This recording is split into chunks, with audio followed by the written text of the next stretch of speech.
So you want to learn how to do perfect push-ups like this? Then you need to learn the proper way to train. So you can stop doing these, or these, definitely not these. Learn to regress the movement properly and how to activate the required muscles using exercises like this and like this, so you can build strength fast. Are you ready to dive in? Are you looking to build strength for push-ups? Perhaps you're a beginner with fitness and you're looking to add more reps. Or maybe you're trying to build more strength for your yoga practice, or you're a beginner at calisthenics looking to do the same. In this video, I'm going to discuss bad form versus good form. I'm going to show you how to regress the movement so you can train effectively and efficiently using things like negatives, knee push-ups, and my super secret special exercise that I think is best for beginners, and it's better than knee push-ups. Today's video is going to be in getting you more reps of push-ups, more clean, good form reps of push-ups, and I'm going to show you exactly how. I'm going to show you how frequently you need to train this to get better, because frequency is very important. It's not just how you train, it's also how often you train. So, without any further ado, you guys ready to get on the floor and start training your push-ups? Let's get it. Alright, so whenever you're trying to increase the strength of a certain exercise, it's really important to understand the muscles that are being worked. So, it really comes down to form. Now before you skip this because you think you know the form of a push-up, let me explain a few things because I bet it's going to surprise you beginners. Now, what I see very frequently is people that do not keep strength in their core. They're so focused on it being an arm and a chest workout that their back droops, they feel their hips touch, and this is the full range that they do in a push-up. Now obviously this is not correct because you want to keep that core strong, you want to squeeze your glutes, keep that core strong, and look how much more range of motion I have now. If I cheat it by letting my hips drop, I'm barely doing anything, just a few inches of tricep push-ups. Now at the same time, I see people that overcompensate this and they stick their butt up thinking that their back is flat. And then they keep their elbows in nice and tight. Now where you're training some of the muscles, again, you're just not activating that core strength, so you're doing it incorrectly. Number 3, where I see people go wrong. Now if you're any one of these, no issues. Just because you weren't shown the proper form, doesn't mean that there's anything wrong. That's why we're here. So I see a lot of people that instead of bringing their hands here to their armpits, they bring it up here, almost above their shoulders. Now this is improper movement. This is the wrong biomechanics for the movement. So you see people up here. Now you're not training the right muscles, your shoulders all out of whack, and you're really risking an injury. So again, let me show you perfect push-up form. And I mean perfect push-up form.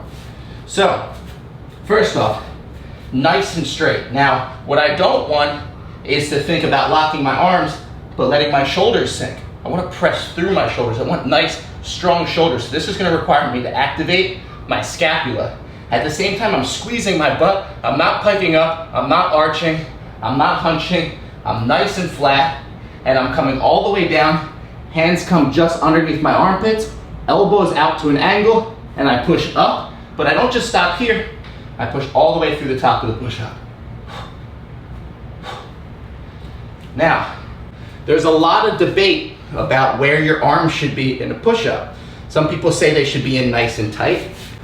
You should do your push-ups like this, but then I see people going for speed, and you see a lot of those issues that I just noted in improper form. Then you see a lot of people flaring their arms completely out wide, which I showed you is common when the hands are above the armpits. Again, not right. If you're mimicking a bench press, a dumbbell press, elbows aren't out wide, they're not in tight, they're right there at 45. This is the natural way that you should go. Now, critics, if you want to argue in the comments, that's fine. At the end of the day, it's not really a wrong answer if you can justify it with proper movement or if you can justify it with results.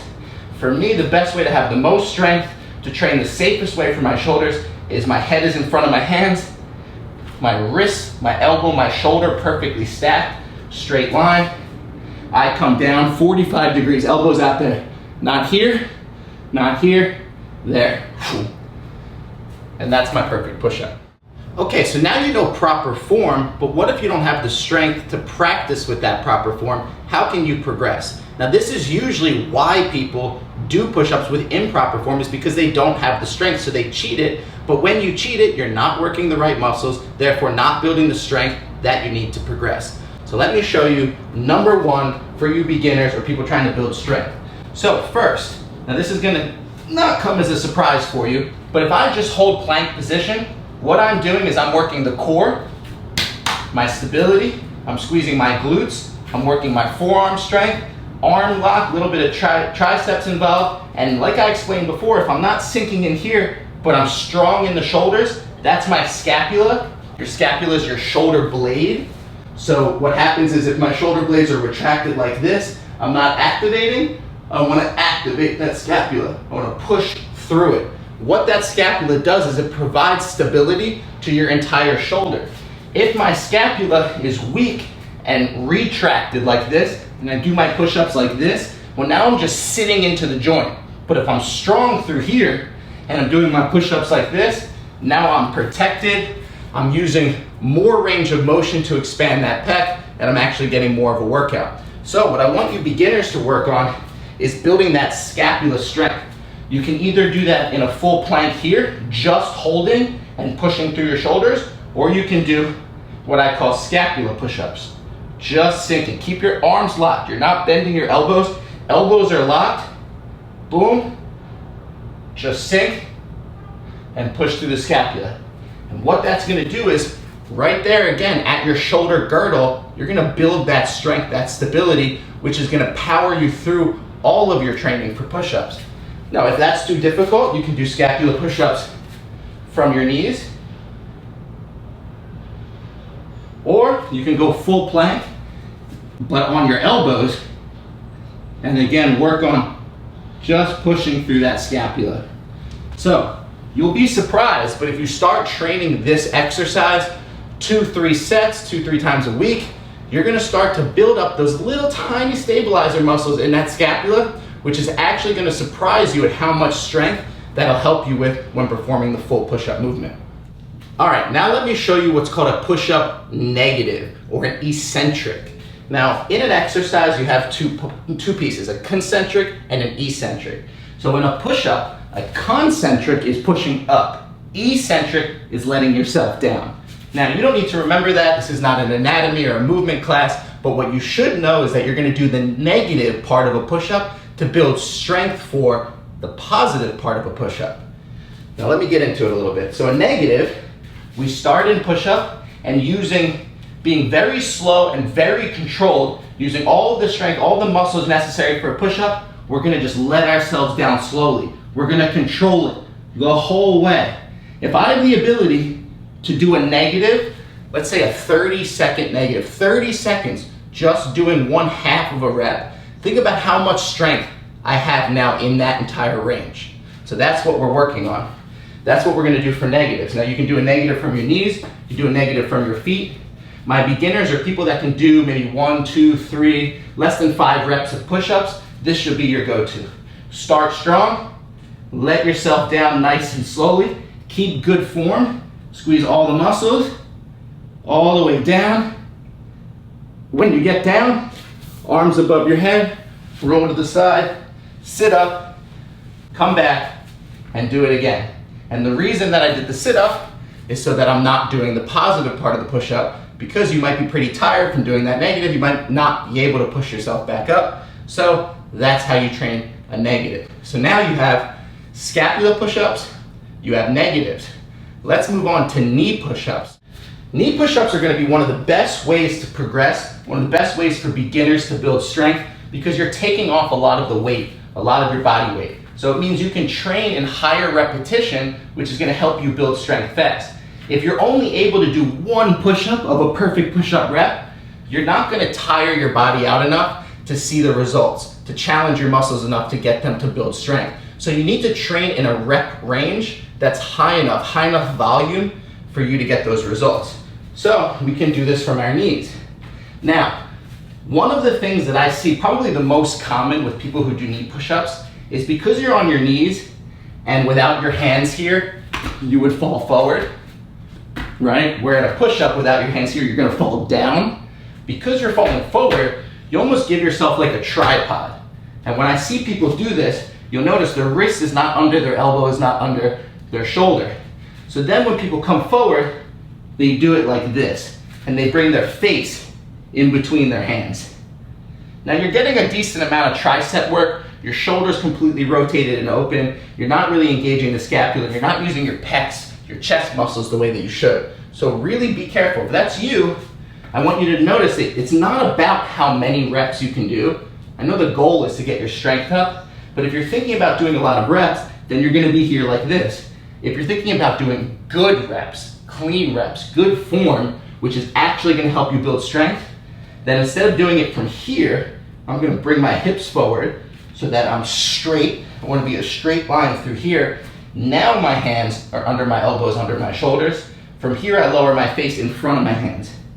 I feel my hips touch the ground, and then I push back up.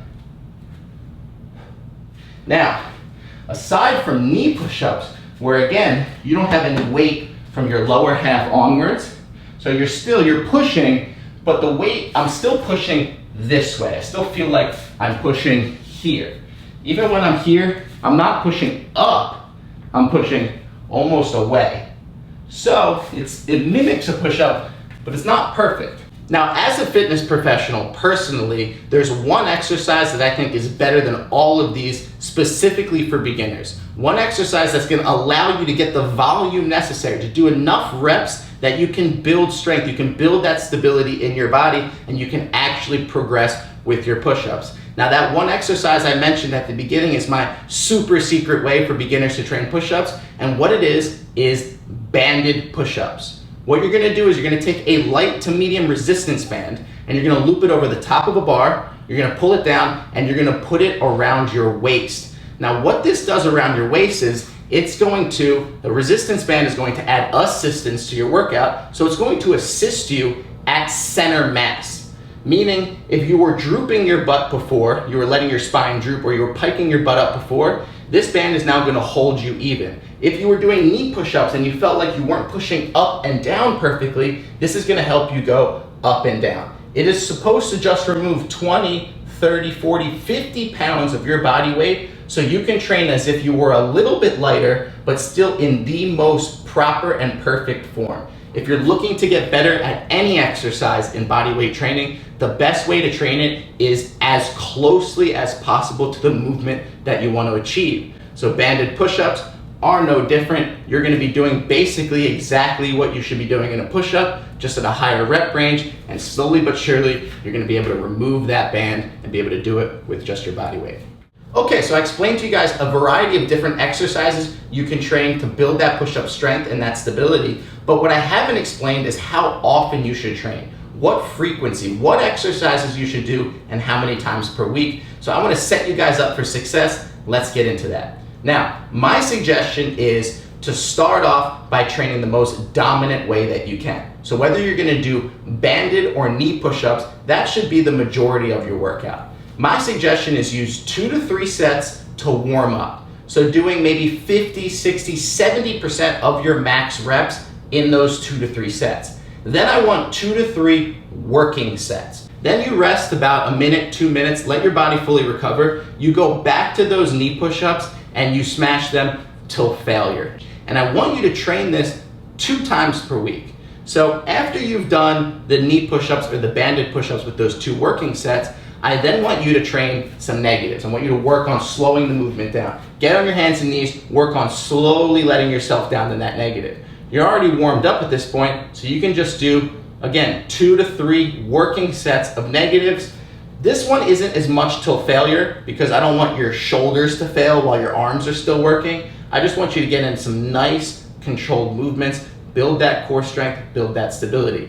And then lastly, after you feel like you've gotten a good workout, I want you to do those scapular shrugs. Get on all fours and just go burn out with 6, 8, 10 reps of those for 2 or 3 sets. And again, guys, I want you to train this way 2 to 3 times per week. generally 2 times per week. If you do your workout on Monday, do your next workout on Thursday, you'll have an even space between those to rest before the workout comes up again, giving you plenty of time for your yoga practice, for your calisthenics practice, for the rest of your fitness practice, or whatever it is that you're doing. Well, I hope you guys enjoyed this video. If you got anything out of it, go ahead, hit that like button, go ahead and shoot me a comment. Obviously, I want you guys to subscribe so you can keep learning, keep progressing, keep getting better every single day, achieving your goals, and all that good stuff. Like it, subscribe. I'll see you guys on the next one.